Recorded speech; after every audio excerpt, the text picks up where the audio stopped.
The women from the parishes saw some needs that they couldn't handle individually in their parish. So they formed the Catholic Social Betterment League. Very profound title that we surely wouldn't use today. But in any event, that's what they called themselves. And so they banded together to do together what they couldn't do alone. We're all a part of the same universe. We each have a responsibility to do our part to make it better. The word Catholic means all-inclusive. We don't serve people because they're Catholic.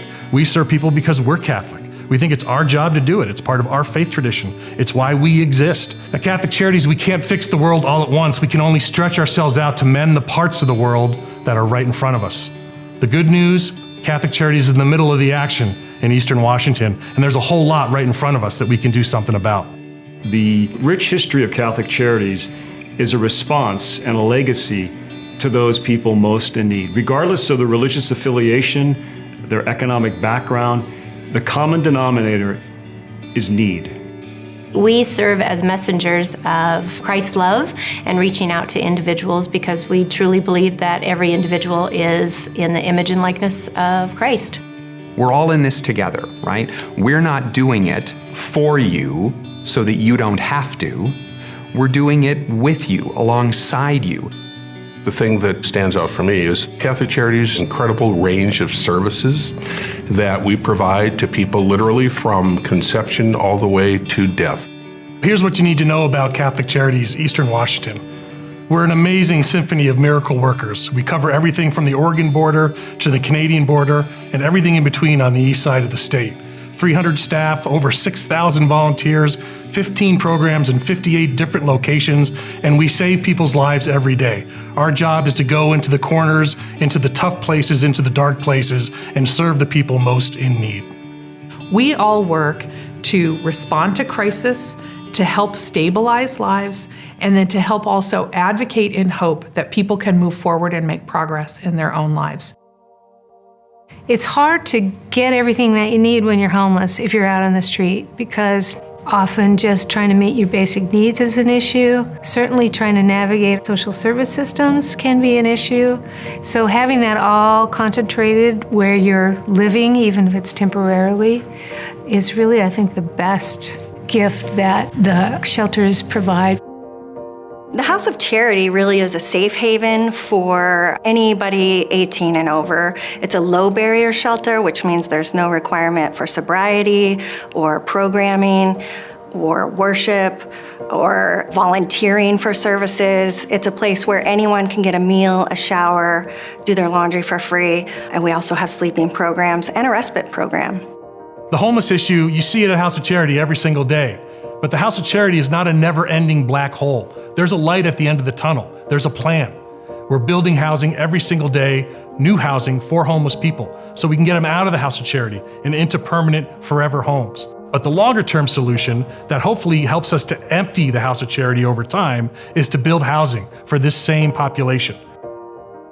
St. Margaret's is a short-term emergency housing program for homeless families. We do both emergency and transitional housing for families that are homeless in our community. It's an 18-room facility that houses families and provides wraparound support, case management, and really just intentional partnerships to help families move forward in a very short-term model. When a family's in crisis, everything depends on housing. Everything depends on shelter.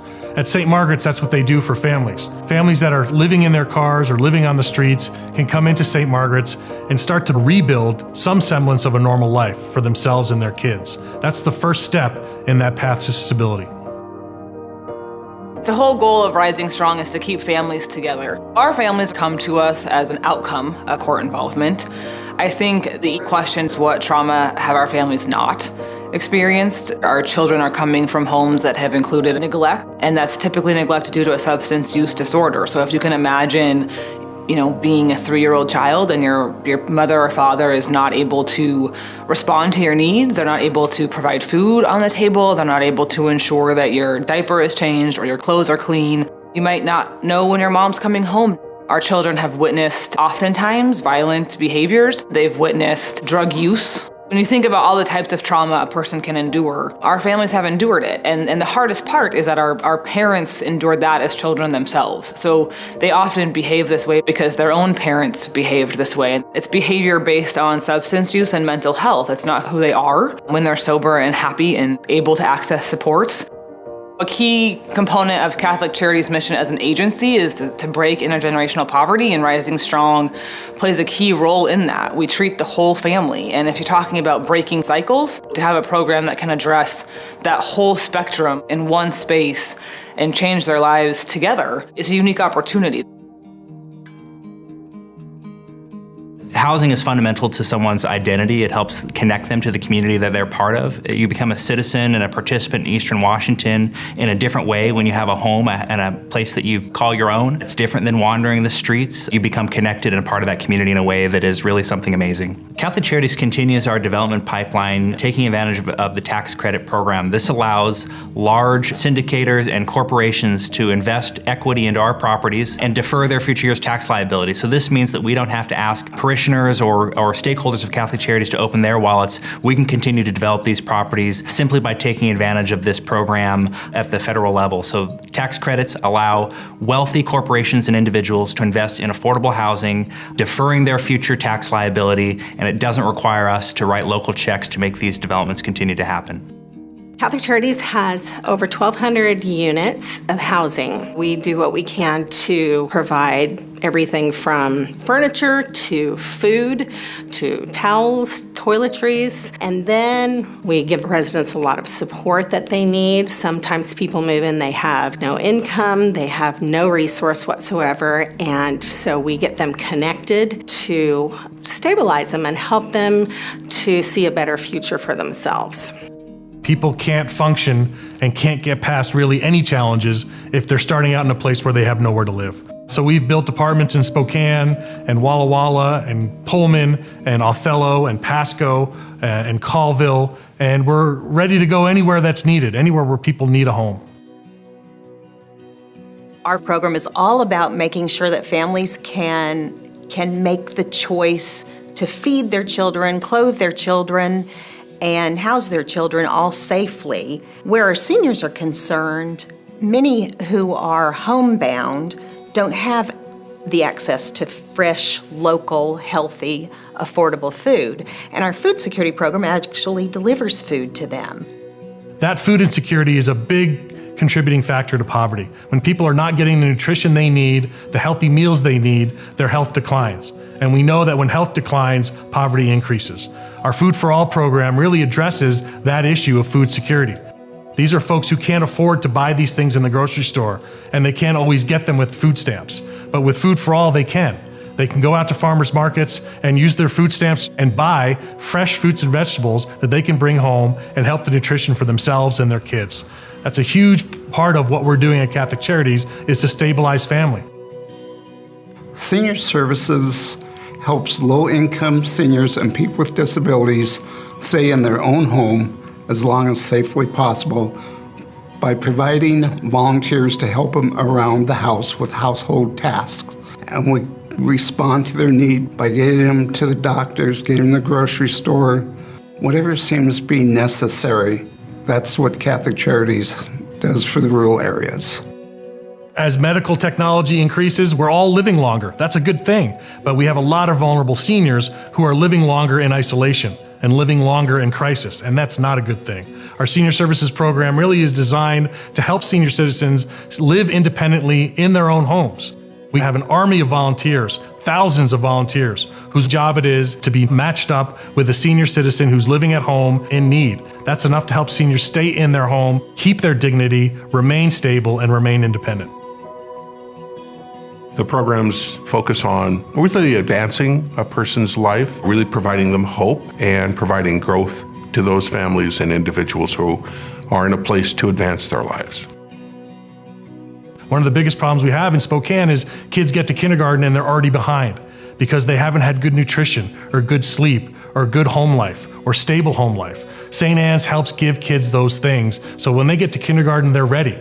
And by the time they get to 3rd grade and 5th grade and 7th grade, they're still ready. They're not behind. And that's what helps them graduate high school, go to college, and break that cycle of intergenerational poverty. Unfortunately, what sometimes happens is that these children are put at great risk, being in places that are not safe, not quality, and that are not a good place for children to be. So that's part of the reason why Catholic Charities has made this investment, is to keep children safe.